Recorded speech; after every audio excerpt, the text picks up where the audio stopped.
la bienvenida a todos, como hago siempre, y no voy a hacer ni media presentación porque no es lo mío, así que Rogelio, que acaba de llegar con una siguiente, os va a ir presentando porque sois algunos la primera vez que venís, entonces para que conozcáis a los artistas y ahí está, no tengo nada más que decir, luego solamente aplaudiremos. Claro.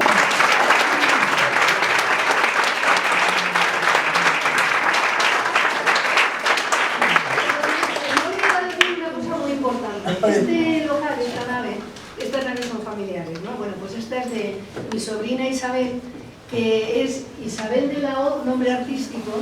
Y esto es una de las cosas que más nos gusta a los músicos, que sin haber hecho nada ya nos aplauden. Ya no podemos ir. Ya no podemos ir. Era la intención esta tarde del ensemble Sonidos de Tierra de celebrar la primavera. Ayer estuvimos cantando en Toledo y ha dado resultado, ¿eh? Está lloviendo, está lloviendo.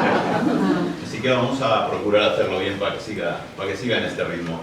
Les decía que muchas gracias nuevamente a Alicia, muchas gracias a la dueña de este maravilloso espacio donde hoy vamos a celebrar la primavera con música. Somos el ensemble Sonidos de Tierra y vamos a intentar hacer un paseo por la historia de la música. Vamos a escuchar música instrumental, vamos a escuchar música cantada y vamos a tener, como es habitual en nuestros conciertos, un intermedio poético. Y vamos a intentar que todo sea de su gusto. Así que sin más preámbulo, vamos a empezar haciendo música del siglo XIII. Una de las cantigas de Santa María. Las cantigas fueron escritas en la corte del rey Sabio, el rey Alfonso X, durante la segunda mitad del siglo XIII. Son piezas que se componen, o hasta 417 composiciones, muchas de ellas dicen que atribuidas a la mano del propio rey Alfonso X. La que vamos a interpretar para iniciar nuestro concierto se titula Santa María Estrela Obvia. Vamos a ello.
a este sitio, a tocar para todos ustedes, a celebrar la primavera, aunque llueva, que también es primavera y falta nos hacía. Pero, si se creen que se van a ir sin hacer música con nosotros. ¡Ay, qué bueno! ¿La sorpresa? Hacer música. Hacer música. Sí. Hacer música. Participamos bien. Ellos también, claro. Participamos. Hombre, claro. ¿Qué me están diciendo? Que aquí hay que hacer música todo el mundo. Y no hace falta ser músico, porque va a ser bien sencillo. Vamos a hacer un tema de un compositor prácticamente desconocido, Wolfgang Amadeus Mozart. Pues sí que era conocido. Bien, pues de Mozart vamos a hacer un tema de su ópera La flauta mágica. La van a interpretar a la flauta, a la guitarra, una primera vez para que sepamos cómo va. La vamos a hacer una segunda vez y ya vamos a empezar a ser músicos los demás. La segunda vez vamos a acompañar el ritmo con este gesto. Bien, lo complicaremos la tercera vez que lo hagamos y golpearemos con 2 dedos en la palma de la mano. ¿Vale? Luego la tercera vez ya es el éxtasis, lo haremos con palmas. Y ahora que no nos oyen los flautistas y que no han soplado nada, iremos acelerando. ¿Vale? Entonces, primero así, luego así, luego con las palmas y haremos la flauta mágica. A ver qué tal nos queda. Primero vosotros. Sí, sí. Ah, venga. Venga, ahí queda.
Palmas.